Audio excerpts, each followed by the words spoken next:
Hey guys, तो आज मैं क्रिएट करने वाला हूँ इस चेकर्स मटेरियल को। तो चलिए स्टार्ट करते हैं। नाउ फर्स्ट मैं यहाँ पर एक मैश को ऐड कर लूँगा।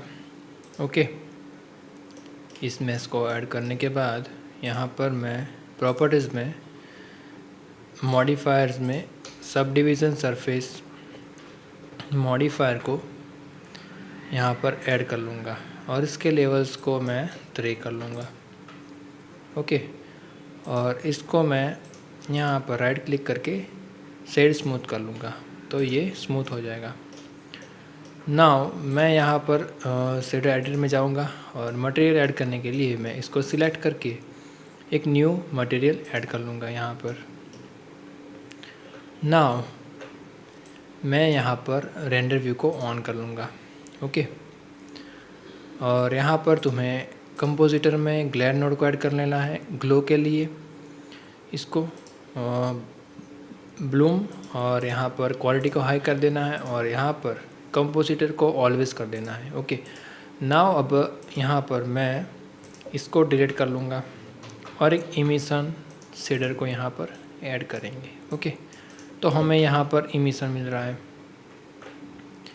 अब इस इमिशन को मैं यहाँ पर मिक्स शेडर से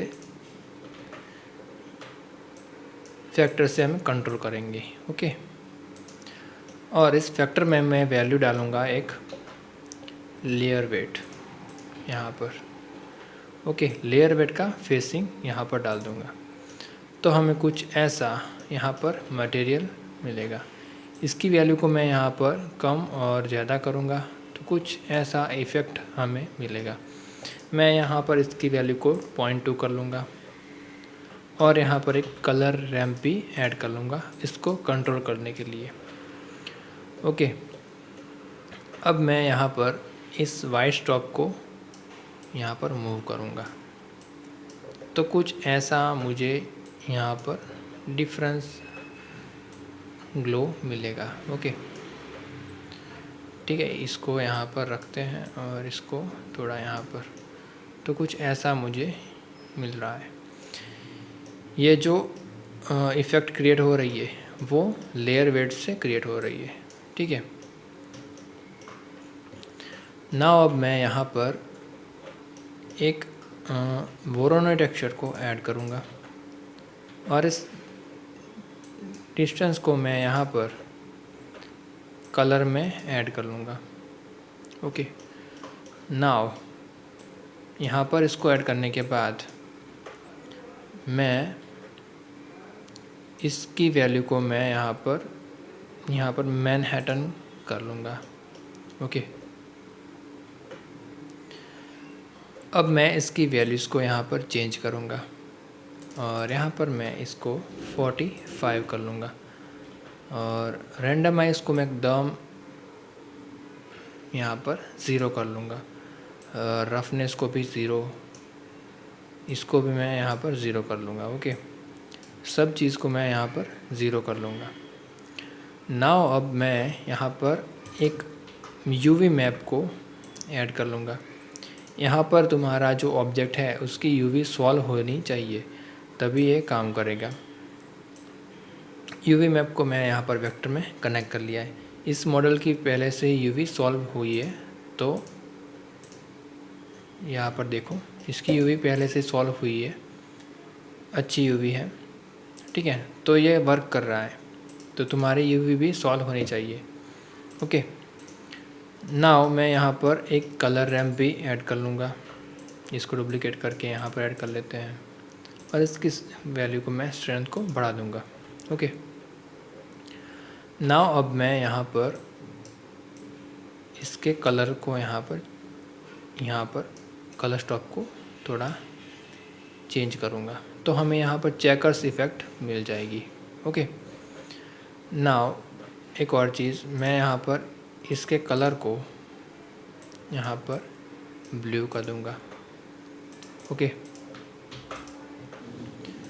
यहाँ पर इसके कलर को ब्लू कर दूँगा और इस टॉप को मैं यहाँ पर मूव करूँगा तो हमें एकदम परफेक्ट यहाँ पर चेकर इफ़ेक्ट मिल जाएगी। ठीक है, कॉन्स्टेंस भी कर सकते हो, तो अच्छे से यहाँ पर ये इफ़ेक्ट मिलेगी। ओके, तो ऐसा कुछ इफ़ेक्ट इससे क्रिएट होगा। ओके,